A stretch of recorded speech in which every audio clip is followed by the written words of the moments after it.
Yo, yo, yo, yo, yo, what is going on, COD Familia? It is your boy BN. Today, we are going to be breaking down some of this KvK2 drama that started yesterday on the 15th, at least for me, when I started hearing about it, about the matchups, and about how there might not be any more PvP or any more fighting that's going to end up happening for the duration of the season because one kingdom might abstain. I'm going to read to you the announcement screenshot. I have an extra screenshot to show you as well that was provided to me by one team. However, this is mainly to kind of lay a foundation and intro us to the situation because I've been contacted by people on both teams in KvK2 out of that G2 Dragon Siege pool that you're looking at right now. And we're going to share more later on. Obviously, would love to hear what you guys think about the situation as we continue down the road. As always, of course, if you enjoy the content, help us out, those quick because it means a lot and does a lot. Thank you. All right. So here's the matchups that we got for you, right? So it is 249 WBA 509's I going up against 444's SCL 572's Hunt. Now, my take on this, which has been consistent for what I said during the live stream when the groups were announced and when the teams were announced, as I was going through effectively the three 2v2 options, right? Because it's either going to be north, south, west, east, or corners, and then X's, right? So you only had three possible team variations that you could work with.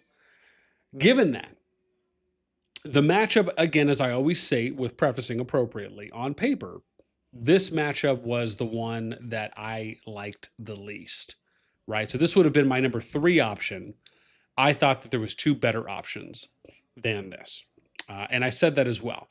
Now, that is not also to say that I think this matchup is, again, as I said before, right? Like, this is a flat out Diplo-Win. I wouldn't go as far as saying that. Now, that also I don't think is stopping anyone from having said that. But what I did say is that there is a clear advantage. And I think at minimum, that's fair to say. So let me get into the announcement now, right? So this is what was shared with me. And we're going to read this. So this is from Alaref on SCL, right, who's with Hunt on Team B.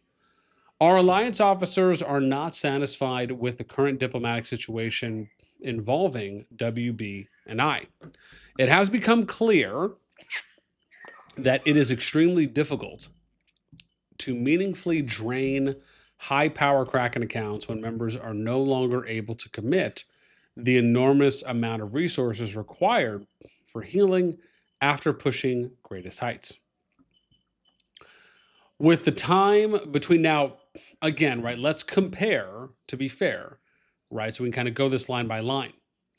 If we're looking at the numbers here, right? So it's SCL, these two. If you look at Kraken accounts, let's just say like 200 mil plus, right? Team A in WB and I have doubled the amount, more than double. When it's 250 mil to 300, there's only a 3 differential, so it's pretty close there. When you get to 300 plus, it's times 5 the amount. Now, if we do something such as look at the matchup here for SCL, which is 444, and then 509, right, which is who they would be effectively going up against, and then 572 would be going up against WB, right? In this, again, in this case, right, based on the lines. So you'd have a northern zone 2 fight on the west versus east, and then you'd have a southern zone 2 fight on the west versus east, right? So 249 versus 572, and then 509 versus 444. If we look at that matchup with SCL, 444, 509, right? It's 11 to 14. That's not that bad, right? It's only +3 there. At 250, it's 4 to 2. It's not that bad. However, at 300 mil plus, it's 1 to 9, right? So it's like a 900% boost there. And again, if that is what they're referring to, then that makes sense. Obviously, zone 3, that'll play out differently. And then, of course, final zone, depending if all 4 are going to be able to make it there. With the time between KvKs now reduced to a little more than 2 weeks, and 6 of those days effectively dedicated to AME, gathering quests, replenishing mana, has become increasingly difficult. And that's fair, right? If you have overall less time between KvKs, and then you also have to factor in with Brink starting at the beginning uh, of your right, isn't of your season now. So essentially, we're getting the groups announced, and then it goes into Brink. Or hang on, am I tripping balls on that one? What was the Brink thing here? Never mind. So it actually was still before. Good thing I have the data so I could correct myself. As a result, it is not simply sustainable for our members to continue meeting the healing requirements to drain the combined Krakens of WB and I. I originally believed that having more active members would make a meaningful difference, but underestimated the impact of Greatest Heights. For that reason, we have decided 11 votes against 2 that unless the diplomatic situation is reworked to better account for the imbalance created by Kraken accounts, our alliance will no longer participate meaningfully in the fighting for the remainder of this KvK, right? So effectively opting out. Now, the question I would initially have, because this is based on how this is being worded and how it sounds to me, is that they may have originally agreed to what the 2v2 is here. And then now is kind of maybe backtracking on that. I mean, like I said, I'd have to see how the Diplo chat actually went.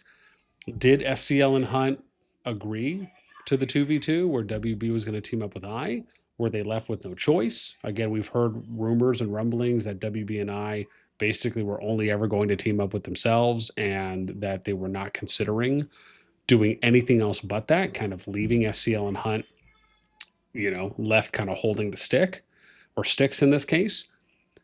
But like I said, I'd have to see some of those screenshots because, rumblings are rumblings at that point. But, when you have enough people saying it, it definitely, I think, makes it worthwhile to at least investigate and look into it.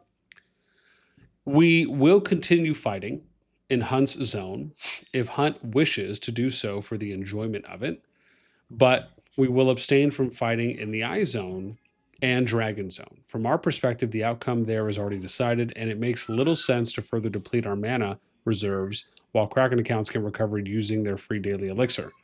Accounts that have had years to build troops operate under very different constraints than those that have only had half the time.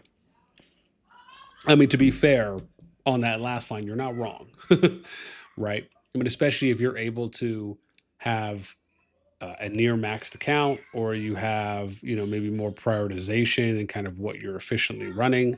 If you have maybe more budget capacity on what you can spend, if you have just more overall total troops trained, any and all of those things, along with anything else, factors into that.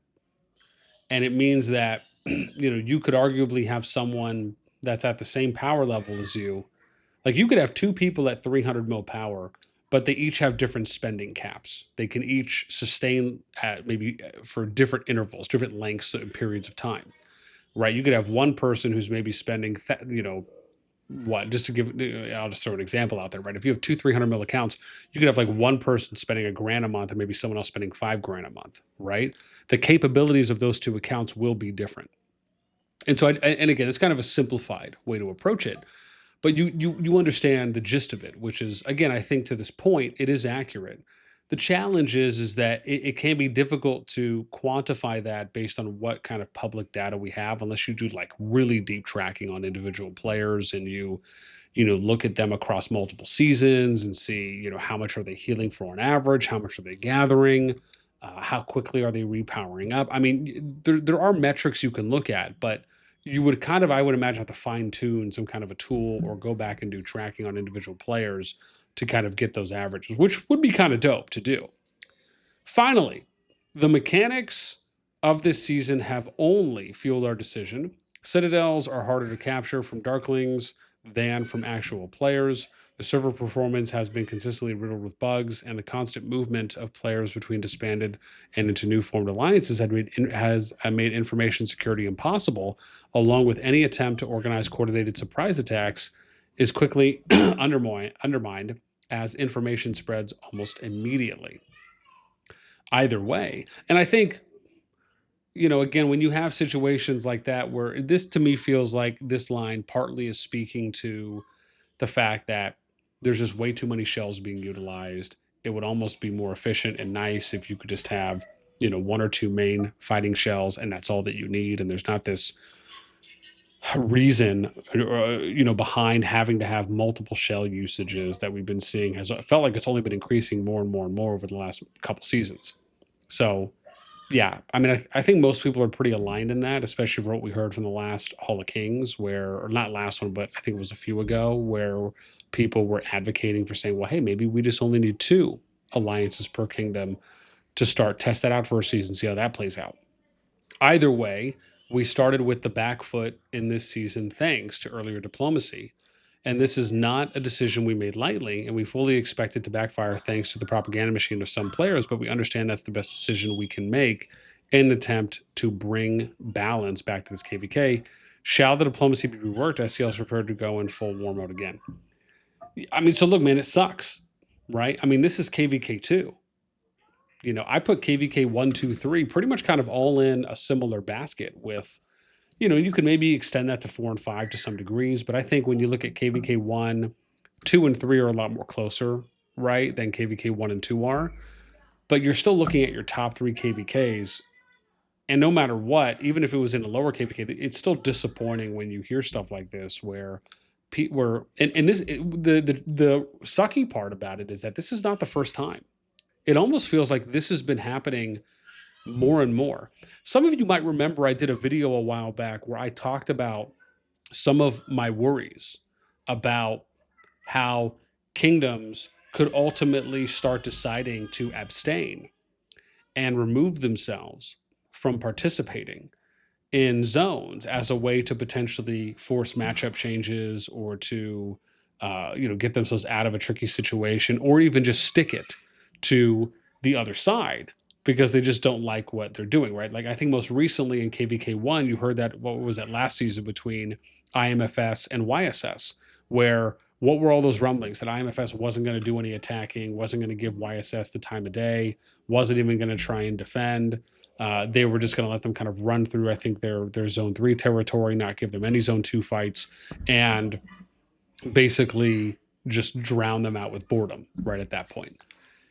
And when you hear stuff like that, not only, yes, is it increasingly and incredibly disappointing to hear, which is not like against anyone per se, but it's just the idea that you expect in top KvKs and just in KvKs in general for people to fight, right? It doesn't mean they have to drain everything in a zone 2 or drain everything in a zone 3, but you at least expect and hope that people are going to be able to fight for a decent amount of time in a zone 2, potentially a zone 3, depending on how the KvK map is set up, and then ultimately in the final zone. And so when I see posts like this, where it's like, look, man, based on how the diplomacy went, which again, listen, Diplo-Wins are a very real thing. I don't care what KvK you're in, especially when you have limited amount of matchup opportunities, at least as we always say on paper, and you can look at what all of those are and you can figure out pretty quickly which ones are looking better and which ones are looking worse. It becomes effortlessly transparent on where kind of the popular vote, right, community vote would go. And my hope is that we don't, that one, it doesn't become a further increasing trend based on what some of my worries were back then. And I feel like we've only started to see this a bit more and more. Doesn't mean that it's happening in the majority of the KvKs, right? If it's like a top 9, top 10, depending on the gen pool that we're looking at, but it has been consistently happening. That is for sure that we can't say. And I think the light is shown or shined more on this when you start having this happening in your top KvK groups, a KvK 1, a KvK 2. So yeah, obviously I'd love to know what you guys think on the situation, right? There's clearly a lot more that we need to kind of find out and figure out what's happening. But I mean, and from what I've heard, I think most recently things are maybe potentially back on track. But I don't know if things have changed since I last got an update, because before it was, hey, this based on this announcement, this is what's happening. But then someone reached out to me and said, hey, we're back on track again and we're back on the team. So the announcement's kind of, not necessarily maybe null and void, but only applicable for that time window. Again, my hope is that when we cover this again, we'll be able to kind of show off a lot more detail. And I'd love to hear from you guys on what you think about the whole situation, right? When it comes to, whether you look at it from a Diplo-Win perspective, if you look at it as, hey, right? There could have been a better matchup on paper, but that wasn't considered. The fact that players are effectively dictating and choosing who's going to be working with who, and that sometimes we just don't always get the best or maybe most ideal matchup that people would like for the betterment of all the players that are in the KvK. And obviously, we know that's going to be changing soon based on that Hall of Kings announcement, where basically the devs are going to basically start doing the diplomacy on their own and kind of taking it out of the players' hands, which, again, I, for one, think that's kind of how it just should have been all along. Right. I think it's okay to test things here and there, but I definitely lean more on that side than I do on the player side, which, like I said, isn't to say that every single KvK group isn't capable, or there's some groups that are not capable of doing good Diplo, because there clearly are. But I just think that when you hear about these situations happening in top KvK groups, it's like a sour taste in people's mouths. So yeah, would love to know what you guys think. Let me know in the comments below. That's it for me. As always, until next time, we'll catch you later.